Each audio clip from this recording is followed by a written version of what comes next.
Здравствуйте! Основная тема сегодняшнего выпуска – осенний призыв в ряды вооруженных сил России.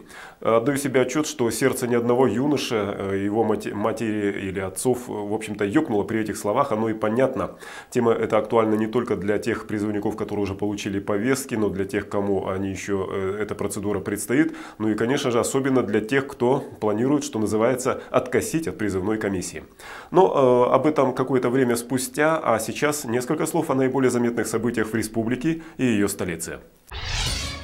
Будущая компания «Якутуголь» и «Эльга-Уголь». «Коммерсант» сегодня пишет со ссылкой на федерального министра Грефа о том, что, оказывается, 2 недели назад Москва уже определила порядок продажи госпакета акций двух этих компаний. Часть этого имущества, кстати сказать, является собственностью республики, но с правительством нашей республики Москва решила не консультироваться даже по этому поводу. Аукцион, как ожидается, пройдет до конца ноября месяца. Между тем, эксперты продолжают считать проблемным сам этот проект из-за его низкой коммерческой привлекательности. Дорожное строительство и ремонт в Якутии. Будущий год обещает быть более проблематичным даже, чем этот, потому что правительство закладывает денег на дорожное строительство и ремонт значительно меньше, чем в текущем году. В результате новых дорог можно будет построить чуть больше 2 километров, а отремонтировать нельзя будет и вовсе ни 1 километра, потому что денег на эти цели не закладывается. Это, что называется, информация для размышления для наших автомобилистов-активистов. Чрезвычайная ситуация в пригородах Якутска может быть объявлена в ближайшее время из-за того, что гидрометцентр прогнозирует новые ливневые дожди, осадки серьезные, как в столице, так и в ее пригородах. В частности, по Намцирскому тракту здесь угрожает подтопление дорожного полотна, причем специалисты считают, что откачка воды ничего не даст из-за большой обводненности всей прилегающей территории. Маган, уровень озера Хамустах превышает даже весенние показатели, и опять-таки воду нужно куда-то сбрасывать. Марха, обводнение речки Мархинка привело уже к подтоплению некоторых дворовых территорий. Тулагина, здесь размыто 2 дамбы, вода сейчас продолжает уходить в сторону Конгалас. Ну и, наконец, столица республики. Продолжается подтопление 17-го квартала, а также Сайсар. Необходимо срочно принимать меры по спуску вод оттуда, в частности, строить различные водоотводные сооружения с применением достаточно серьезных средств. Так, для строительства водоотвода потребуется укладка труб диаметром в 1 метр. На аварийном газопроводе на Лене продолжается подготовка к ремонтным работам. Накануне сюда были доставлены бетонные блоки, которые станут основой для будущей заградительной плотины, после чего, собственно, и можно будет приступить к ремонтным работам. Тем временем в заречных селах и деревнях организовано круглосуточное дежурство работников компании «Леногазсервис». Подача газа в пригороды, вернее сказать, заречные села и деревни осуществляется в прежних масштабах. Ну а теперь об осеннем призыве.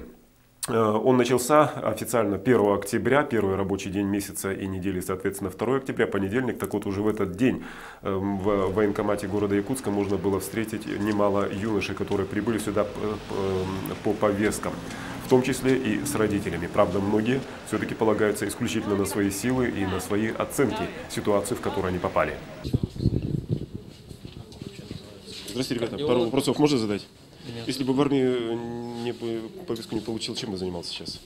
Работал. Ты работал до того или устроился бы туда? И до того работал, и сейчас работаю в данный момент. А кем работаешь где? В Хатуасе работаю, в цехе. Ясно. У тебя то, что призывается, ты куда-то конкретно хочешь или ты вообще хочешь идти в армию? Можно было бы послужить. Почему бы и нет? А у тебя братья служил кто-то, нет? Служили. Давно? Давно. И как удачно у них было все? Нормально. Один во флоте служил. Второй морпехой был тоже так же. А ты бы какой род войск предпочел? Не знаю. Не определился. Если бы сейчас не призвали в армию, чем бы заниматься стал? Учился бы. То есть ты уже учишься или... Нет, собирался. Ну, это как собирался сразу в армию. Как бы я сам хочу, да. У тебя кто-то из братьев служил? Да, из братья служили, отец служил, все служили. Двоюродные братья служили даже. Удачно служили? Удачно, спецназ. Ты уже как-то это самое тоже сориентировал? Да, да. Туда тоже. Тоже? Как бы тяжело, туда лучше. А? Тяжело? Тяжело? Говорят, тяжело. Ну, ты вроде как это самое ничего? Подкачанный, да? Занимаюсь. Чем Готовлюсь. вкуснее В последнее время занимался пауэрлифтингом. такое? Да. А так борец. Ну ладно, удачи тебе. Спасибо. И вам тоже. Если бы не армия, чем бы занимался? Ну, работал бы сейчас. Где? Кем? Ну, как, кем? Грузчиком, потом бы устроился, как бы учился дальше бы, повар. То есть ты грузчиком и до этого, до призыва работал? Да, И сейчас тоже, да? да. Если бы не призыв, чем бы сейчас занимался? Работал Кем? Где? где-нибудь, устроился бы куда-нибудь. Ты что, тоже только школу окончил, что ли, да? Не учусь сейчас нигде. Не учусь нигде, в армию пойду. Нет, а вот до этого лета чем занимался? Работал, Школе учился? учился. А, ну после школы получается? Да. То есть как школу окончил, так нет, не работал, ничего? Да. Ясно. Спасибо. Я не склонен идеализировать отношение призывников к службе, хотя вот опрос, который мы вам сейчас показали, он не монтированный. Именно так отвечали ребята, надо сказать, в отсутствии сотрудников военкомата. В понедельник в военкомате побывал не один десяток призывников, меньшая их часть даже успела пройти медкомиссию, а большинство прошли собеседование, где уточнялись их анкетные данные, а также наличие у них причин для отсрочек от призыва в армию. В общей сложности эту процедуру предстоит пройти в этом году 2500 призывников Якутска. Ну а в армию будет отправлено примерно 100-150 человек. Призывную комиссию должно пройти свыше 2500 призывников для получения отсрочки и призыва в ряды вооруженных сил. Значит, пока у нас точной разнарядки нет, сколько, но пока предварительно, что в армию уйдет свыше 600 человек из республики. Конкретно сколько по городу пойдет, пока точной цифры нет, но по опыту где-то будет от 100 до 150 человек.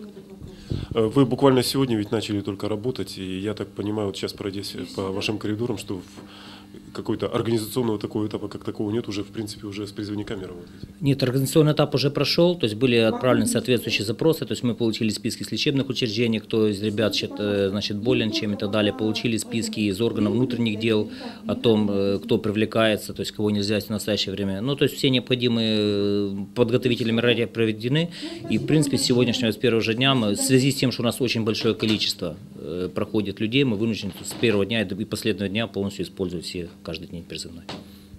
Что вы ждете от этого призыва? Ну, то же, что и от остальных, чтобы в армию пошли наиболее грамотные, подготовленные ребята, чтобы они отслужили как положено, ну и, соответственно, вернулись с благодарностями. Сегодня вот мама приходила, приносила фотографии, ребята служат хорошо. Сейчас вот еще пару человек здесь проходят сегодня комиссию, письма с армии получили, говорят, вот мы хотим в эту часть, часть, между прочим, специального назначения, то есть, в общем-то, где довольно высокие требования. Вот, приходят сами, говорят, хотим. Ну, дай бог, чтобы было таких побольше. А если иметь в виду вообще, в какие войска вы будете призывать, известно уже сейчас? Конкретно по количеству нет, но войска есть все. И пограничные, и части специального назначения, внутренних войск, и военно-морской флот.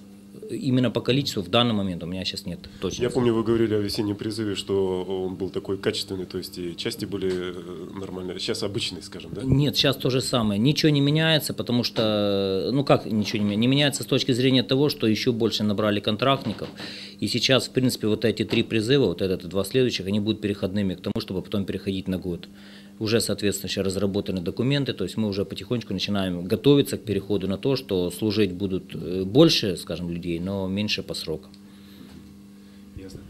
То, что касается вот законодательного сопровождения этого процесса, я так понимаю, что кардинально ничего не изменилось, если иметь в виду весенний призыв. По сравнению с весенним призывом никаких законодательных изменений не произошло, поэтому, по-видимому, начнется вот все после 1 января 2007 года изменения. А может быть даже сразу с 1 января 2008 года.